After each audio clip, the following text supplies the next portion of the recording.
ஆண்டவரும் இரட்சகருமாக இயேசு கிறிஸ்துவின் இனிய நாமத்தில் உங்கள் யாவருக்கும் அன்பின் வாழ்த்துக்களை தெரிவித்துக் கொள்கிறேன். நியூ டே, நியூ ஹோப், புதிய நாள், புதிய நம்பிக்கை தின தியானத்தின் மூலமாய் இந்த நாளில் கூட உங்களை சந்திப்பதில் நான் மிகுந்த மகிழ்ச்சி அடைகிறேன். அல்லேலூயா. இன்றைக்கு கூட கர்த்தர் நமக்கு கொடுக்கிற வார்த்தை என்ன? நீதிமொழிகளின் புஸ்தகம் 12ஆம் அதிகாரம் 25ஆம் வசனம் கூட வாசிக்க கேட்போம்.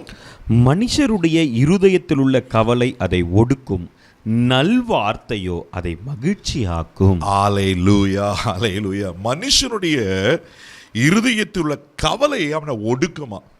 இங்க சாலமன் ஞானி எவ்வளவு அழகா இங்க சொல்றார் பாருங்க.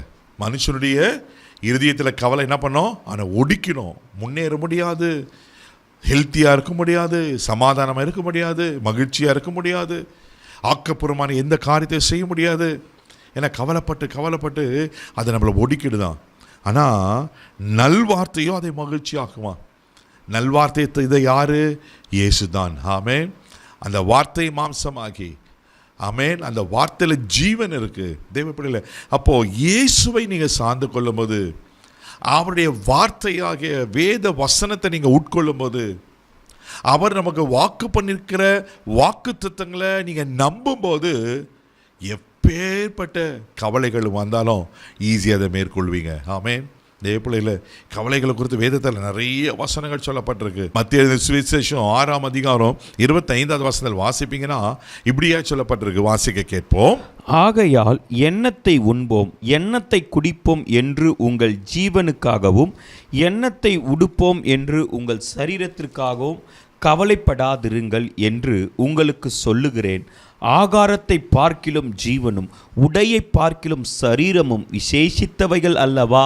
ஆமென். பாருங்க, எண்ணத்தை உண்போம், எண்ணத்தை குடிப்போம். நிறைய பேருக்கு பெரிய கவலை என்னன்னாக்கா, நாளைக்கு என்ன சமைக்கிறது, காலை என்ன சமைக்கிறது, என்ன சாப்பிட்றது, எந்த ஹோட்டலுக்கு போகிறது, இதே பெரிய கவலையாக போயிடுச்சுங்க தேவைப்படல. அது இன்னைக்கு இப்படிப்பட்ட ஒரு கூட்டம் இருக்க தான் செய்கிறது. நான் ஆண்டு கேட்குறாரு, அதை குறித்து கவலைப்பட்ட என்ன பிரயோஜனம்? நீங்கள் தொடர்ந்து வாசிப்பீங்கன்னா 26ஆவது வசனத்தில் அழகாக சொல்லப்பட்டிருக்கும். வாசிக்க கேட்போம்.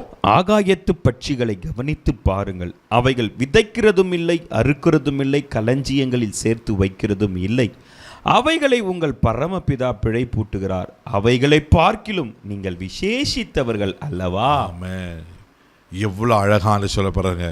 அவருடைய சாயலால் நம்மளை படைக்கப்பட்டிருக்கிறார். நாம் அவர் பிள்ளை. ஆகாயத்து பறவைகள், காட்டு புஷ்பங்கள், அவைகளையே அவ்வளோ அழகாக நேர்த்தியாக ஆண்டவர் பராமரித்து பாதுகாப்பார்னா, அவர் சாயலுக்கு ஒப்பாக இருக்கிற உங்களை என்னை கைவிட்டுவாரா? அதுக்கு என்ன அழகாக ஒரு உதாரணம் கொடுக்குற பாருங்க. உங்கள் பரமபிதா அவைகளையே பிழைப்பூட்டுவாருனாக்கா உங்களை பிழைப்பூட்டாது இருப்பாரா? தெய்வப்படையில இதை நம்ம கர்த்தனை எல்லாவற்றையும் பார்த்து கொள்வார். ஆமே. நீங்கள் 27ஆம் வசனம் கவலைப்படுதுன்னா, உங்களில் எவன் தன் சரீராலோடு ஒருத்தன் முழத்தை கூட்டுவான். 28 சொல்லப்பட்டிருக்கு, உடைக்காகவும் நீங்கள் கவலைப்படுறது என்ன? காட்டு புஷ்பங்கள் எப்படி உடுத்துகிற. ஹல்லேலூயா.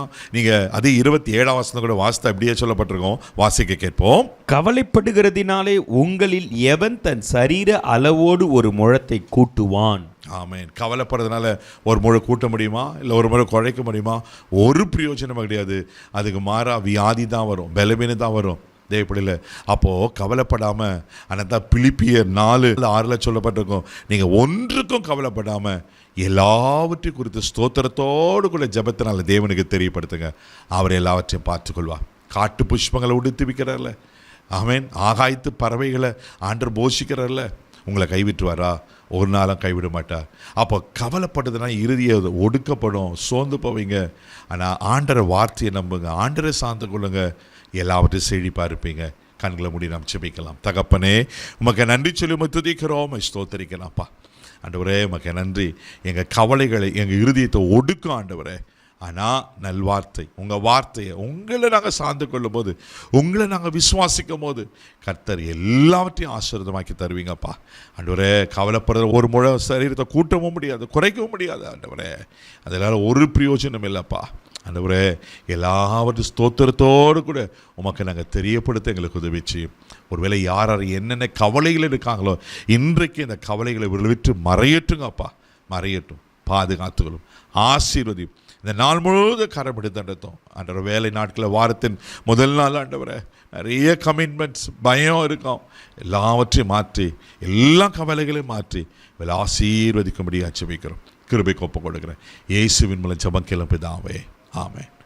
கவலைப்படாதீங்க, கர்த்தர் பார்த்துக்கொள்வார். தைரியமாக போங்க. God bless you.